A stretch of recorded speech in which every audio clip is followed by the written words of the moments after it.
So this video is titled Why I Will Never Work a 9 to 5. And partly because it's getting a lot of viral traction on YouTube and doing well, seems to be doing well. People just explaining their stories. And for a lot of people, I think they feel stuck at a job. And for some, it's hard to leave that 9 to 5 because they got bills, they have a family, they have kids. And it's hard to chase after your dreams of what you truly love and you feel stuck. And I mean, like having a family is great. Having a wife and children, they're all like very fulfilling. So it's much harder to get out of that rat race, to do what you truly feel called to do than others. But I'm grateful. I'm still trying to figure out life, but I always knew at an early age that I don't really want to work for anybody else. Like I want to do my own thing. I want to be able to support my own self, pay the bills, and do what I love. And even so, I've worked in the restaurant industry for many years. I started off at a country club, dishwasher. It had two kitchens, from the fine dining to the casual dining, pub style like food. So I bounced around from like dishwashing, prep cook, short order cook, fry cook, the garde manger station, aka salad station, cold pantry kind of station.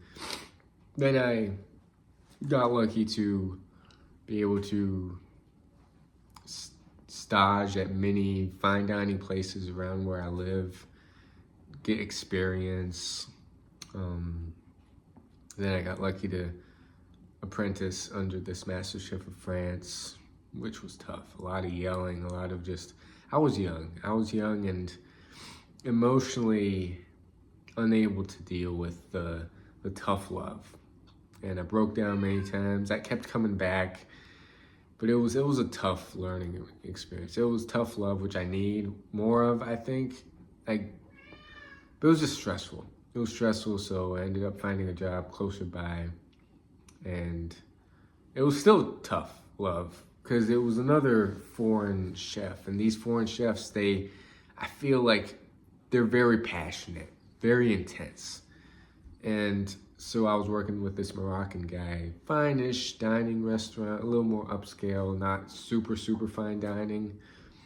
So I worked with him for a bit I was the only white person in this Hispanic restaurant. And yes, I got yelled at a lot. I made a bunch of stupid mistakes. Felt kind of alone. I mean, I've always felt kind of alone in this journey of life because I always felt like different, separate, like I never fit in.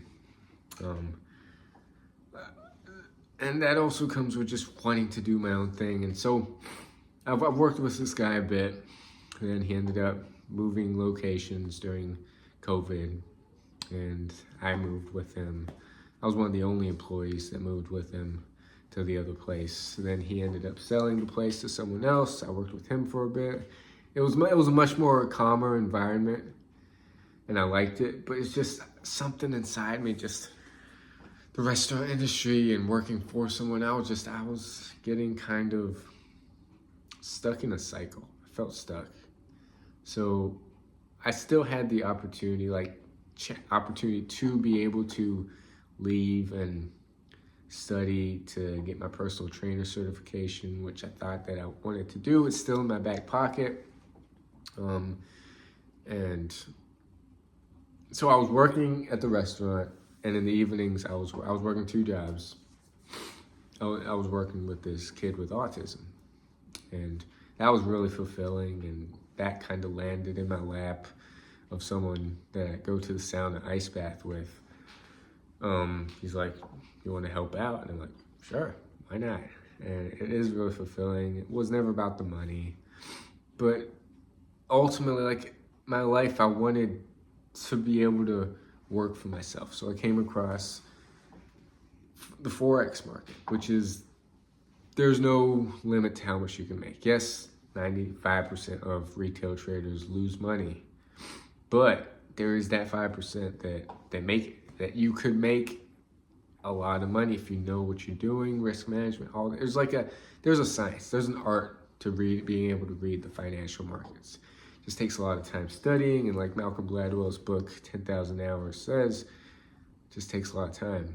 And I truly believe I can do it if I just set aside the time. And I also got blessed by meeting this trader who turned broker, who now trades, who's legitimate. Like, there's so many fluff out there, so many like trading gurus and stuff. So I got grateful to be able to meet this guy, like, really genuine person. And I still have yet to become profitable, but that's more so the information is there, the knowledge is there, the strategies are there, and I want to trade for a living, which requires just a lot of time spent. So I'm learning. It was my first year last year that I broke even, didn't lose any money trading, so there's that. And I want this year to go all in with that while still supplementing, while still working other jobs on the side, which I can't disclose because I got doxxed on YouTube, and that's a whole nother story. But yeah, why I will never work a 9-to-5. Because I want to live life on my own terms. And it doesn't mean working 9-to-5. Like, I don't want to work the hours of 9-to-5. If I worked for myself, if I traded for myself, like, I could work 24 hours a day, 7 days a week until the end of time. Like, I don't care about retirement. Like, I truly believe that if I find something I love, and that's trading the markets and just living life on my own terms, maybe coaching people once I figure out my fitness and health, and be able to be that example rather than just not be an example and just, I don't know what I'm talking about, but there's so much, like, books and just the knowledge I want to learn. I just want to share it, and with that maybe comes other potential opportunities down the road. But yeah, trading, book, coaching, personal training, yoga, meditation, everything that I want to learn, I also want to teach people and share that as well. And also, oh yeah, that's right, the people who have more responsibilities than me, hence the family, hence the kids, I feel like many people, yes, they have to pay bills, but they also, you see a lot of poor people actually, or a lot of money poor people, like, they don't know how to spend their money, they don't know how to save, they don't know how to invest, they don't know how to use their money for them, to buy assets rather than buy liabilities. Like, they don't need, you see these poor people, and I'm not trying to be against poor people, not because, I mean, I've been there, but yes, I'm blessed with certain opportunities, and other people aren't. Like, we can all do better. What I'm trying to say is, I gotta calm myself here. People who are poor, they don't need the $300 Jordans. They don't need all this, like, iPhone and Netflix subscriptions. And yes, I mean, their part of the argument would probably be, I've worked so hard and now I just want to waste my time on that because I've worked so hard, I deserve it. But that's a recipe for working a job you don't like until you die.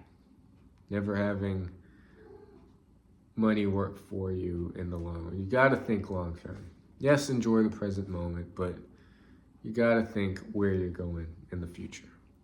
And we need to do a better job saving, myself included. I tend to throw money away at takeout. Takeout's a big one. I could cook more. Races, I've been doing better with that. All right, so my phone battery died, but I was just kind of rambling. Why I will never work a 9 to 5 or for someone. It doesn't mean that I won't work longer hours than the 9 to 5. It just means I'm done working for someone. I want to create a life where I'm working for myself.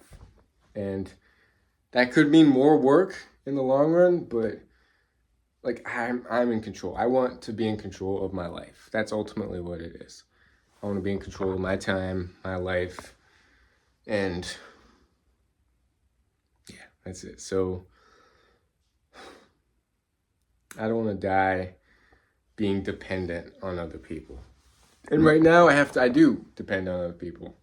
And in the long run, I won't.